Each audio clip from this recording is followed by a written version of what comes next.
Hey y'all, Mediocre Terraria player here.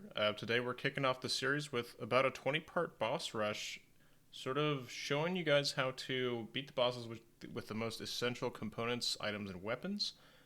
This series is meant to demonstrate a baseline of what you can kill bosses which you might be struggling with, and we're just going to work through all the bosses in this series.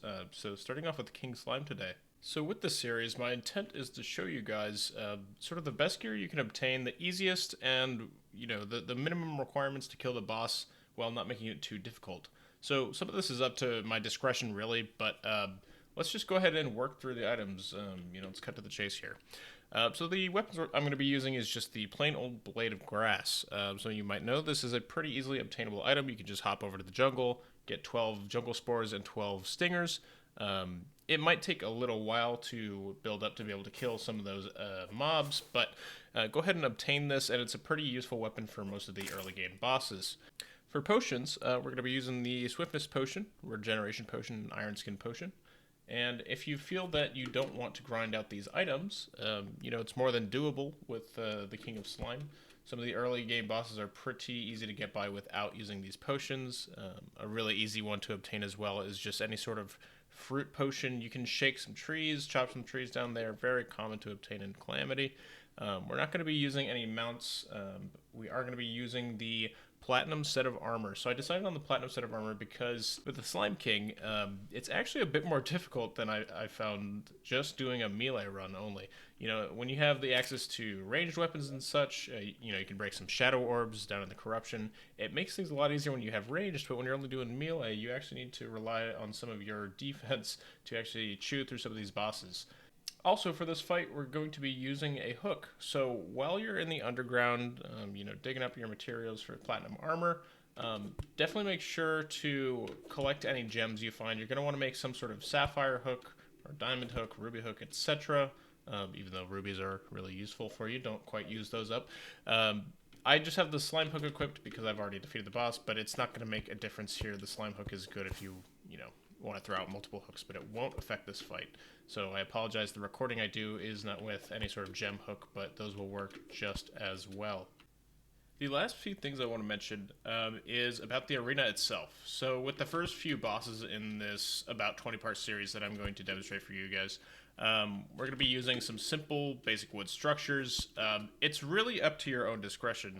I see a lot of people use shorter platforms that are maybe around, actual Terraria player height.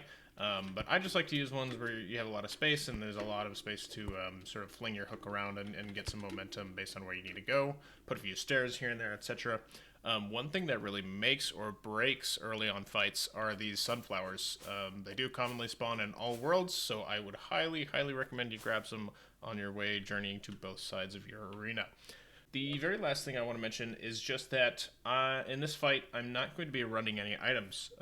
This, again, is for the reason that I want to provide you, the viewer, with a baseline. So it's the fun part where you get to put in any of your own items that you want for these fights. Maybe later on it'll get a little bit more specific, but for now, this fight is pretty much up to your own discretion. I do highly recommend you get some running boots, maybe an aglet or anklet of the wind, any sort of items you can go pick up from the jungle, very useful. With that being said, let's code over to the fight, you guys. Make sure to look at my annotations in the video, and I hope you are able to successfully beat the King Slime.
And that is the conclusion of the King Slime fight. I hope you guys are able to beat it real simply. If you have any questions about tips or tricks, feel free to comment below. I read all of my comments. I'm trying to kick off this YouTube channel and garner some support for maybe newer players or players just generally struggling with some of the Calamity bosses and all these updates coming out. And I'm hoping to be the person to provide you with some helpful tips. Please like and subscribe, you guys. It helps a lot. Thanks so much. Take care.